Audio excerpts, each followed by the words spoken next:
In my first impressions video about the Lofree Flow Lite, I already told you that I really enjoy this keyboard. The feeling of it, the looks, the quality, the build quality, everything. I've been testing this keyboard now, I think for 2 weeks, every day, for work, for university stuff, for writing scripts, not for gaming. For gaming I don't use it, but for all the productive stuff I use this keyboard. And I have a few opinions on this keyboard. And in this video today, the review, I will let you know what I like and what I don't like about this keyboard. So let's go.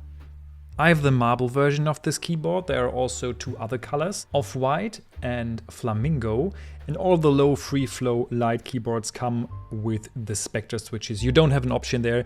You just can select the color, the size of the keyboard, so the 84 keys version or the 100% keys version, and then they all come with the Spectra switches. You don't have any other options there. But I don't mind, actually. I really enjoy the switches. I like how they feel while typing. I like the sound of them. So no complaints regarding the Spectra switches that this keyboard uses. I would say let's keep going with the build quality. In my first impression video, I already said that I think it's built fairly well. I mean, it's completely made from plastic, but I don't mind that. I don't think that something out of plastic is any better or any worse than any other material. I really enjoy it. I really like the color. I think it's cool that they included the little connectivity dongle right into the keyboard, so it's not, extra. You just always have it with you. I haven't used it, I have to say, because I only use the Bluetooth and the cable version with this keyboard. It is there if you need it. Also, you have the kickstands on the bottom side of the keyboard. I really think that those are useful if you need them.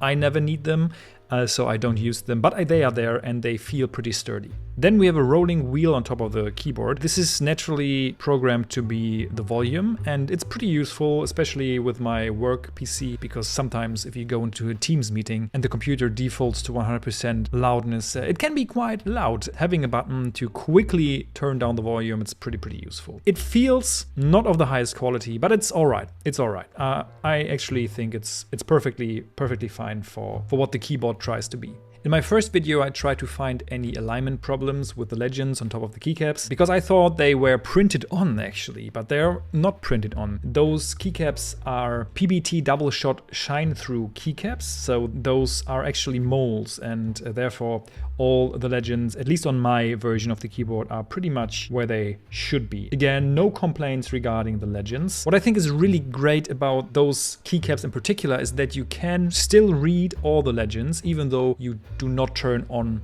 the LED of the keyboard, so the background lighting of the keyboard. On some keyboards, you can only really read the Legends if you turn on the background light. And with this keyboard, it's not the case. Again, if it's not on, it actually looks like those Legends are printed on the keycaps. So I'm very impressed by that. I did not think that they are shine through, but then at some point I activated the background light and I saw, oh, actually, they are shine through. So yeah, great, very nice. I really enjoy that. I can still read everything even without background light, because I'm not a big fan of background light. In my first impressions video, I also told you that I'm not really sure about the keycap style, because I never had a keycap style like this before. I now used it for 2 weeks and I have absolutely no problem with the keycap style. I've got actually used to the keycap style, I think, the day I've got the keyboard. Yeah, keycap style, totally fine. I think it looks quite nice, actually. I really enjoy the look of this keyboard. I really like the colors of this keyboard, especially this marble version one. I'm a big fan of this. So again, I would say hardware-wise, this keyboard is pretty good for the price. Let's talk about the sound of this keyboard, because the sound of this keyboard is amazing. I've never used a stock keyboard that sounds this great. And back in the days, like 4 or 5 years ago, when I started to, play around with mechanical keyboards and build my own and stuff, I would have paid a lot of money to get a keyboard that sounds like this stock. I mean, the modifier keys, they sound, listen.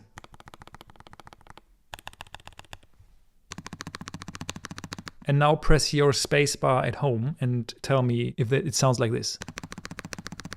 It's amazing. I'm still fascinated how Lofree, how they accomplished a sound like this stock for the price you pay. Like this one is $99 or I think 120 euros. So sound-wise, 5 out of 5 stars, I would say. By far the best sounding one from the keyboards here on the table. Well, actually, maybe not the best sounding one. We also have a Tauper switch keyboard right here, which also sounds pretty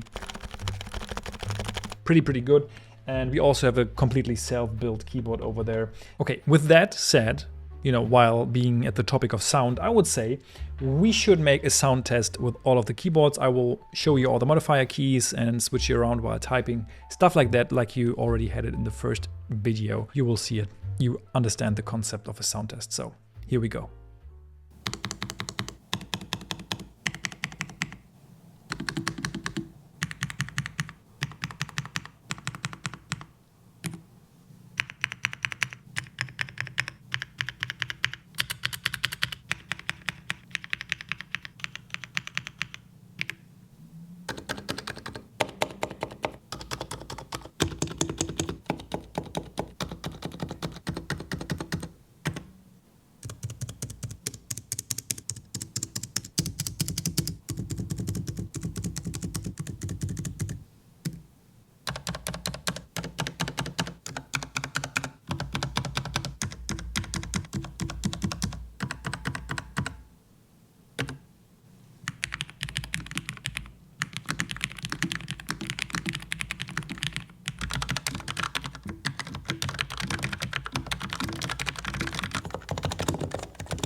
So which one of the keyboards did you like the most? I personally think that the Lofree Flow 2 is my second favorite.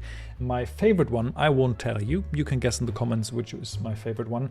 But the Lofree Flow 2, definitely my second favorite one of those. That alone is amazing. Again, I can't stress enough how great this keyboard sounds stock. It's really, really fascinating. And I've tried a lot of keyboards, and this one, chef's kiss, I would say. So as you can hear, I'm a big fan of this keyboard, but I'm not only a fan of this keyboard because of the sound and because of the feeling while typing. I mean, don't get me wrong, those are main components why I like this keyboard, but also it's a lightweight keyboard. I need to carry this with me every other day to work and back, and I use it at home, and therefore it's actually good that it is plastic and not metal, because metal is always heavier. This one is from the weight situation, it's not that heavy. You can easily carry it in your backpack and you won't feel that much weight added. So weight is great. Also the tri-mode connectivity, I also think that this is a very important feature today for keyboards that are made for productive stuff, because we all constantly have to switch between devices like the private PC, private Mac to the work PC, work Mac, whatever you use. The tri-mode connectivity, pretty awesome.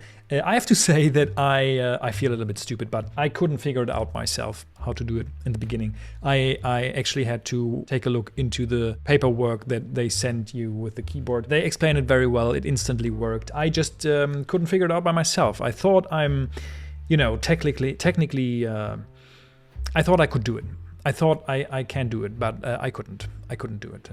Yeah, that's on me, I guess.